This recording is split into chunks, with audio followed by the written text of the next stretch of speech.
ಬರುವ ಕಾರ್ತಿಕ ಸೋಮವಾರ ಒಂದು ವಿಶೇಷ ಪೂಜೆ ಆಗಬೇಕು. ಅದಕ್ಕೇನು ವ್ಯವಸ್ಥೆ ಬೇಕೋ ಎಲ್ಲ ಮಾಡ್ಕೊಳ್ಳಿ. ಆಗಲಿ ಗುರುಗಳೇ.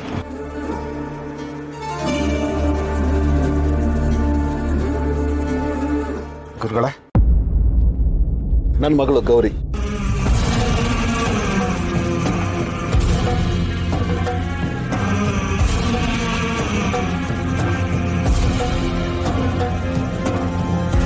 ಆಶೀರ್ವಾದ ತಗೊಮ್ಮ.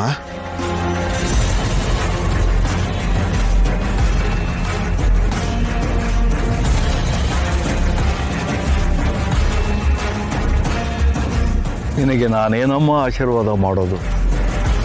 ನೀನೇ ಒಂದು ವರ. ನಿನಗೆ ಯಾವ ವರವೂ ಬೇಡ, ಯಾವ ಆಶೀರ್ವಾದವೂ ಬೇಡ. ಇದೇನಿದು ಏನೋ ಮಾತಾಡ್ತಿದಾರಲ್ಲ, ಕೇಳಿಸ್ತಾನೆ ಇಲ್ವಲ್ಲ? ಯಾಕೆಂದ್ರೆ ಸಾಕ್ಷಾತ್ ಆ ತಾಯಿ ಭಗವತಿ ಆಶೀರ್ವಾದ, ಅವಳ ಕೃಪಾ ಕಟಾಕ್ಷ ನಿನ್ನ ಮೇಲಿದೆ ಅಮ್ಮ.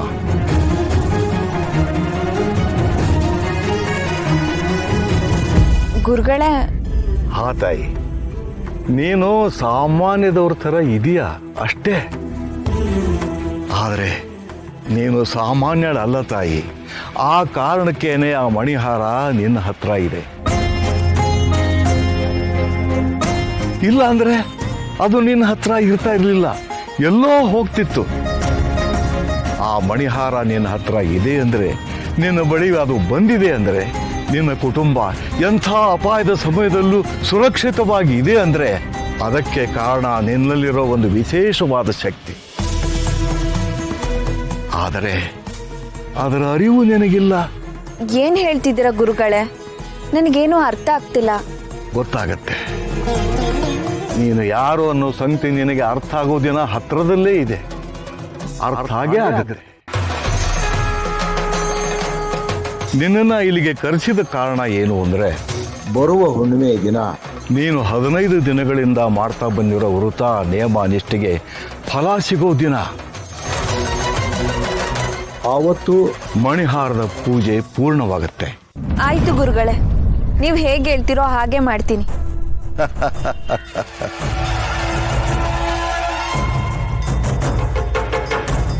ತರ್ತೀಯಮ್ಮ, ನೀನು ತಂದೆ ತರ್ತೀಯ ಅಂತ ಗೊತ್ತು ನನಗೆ. ಆದರೆ ಅದು ಅಷ್ಟು ಸುಲಭ ಇಲ್ಲಮ್ಮ.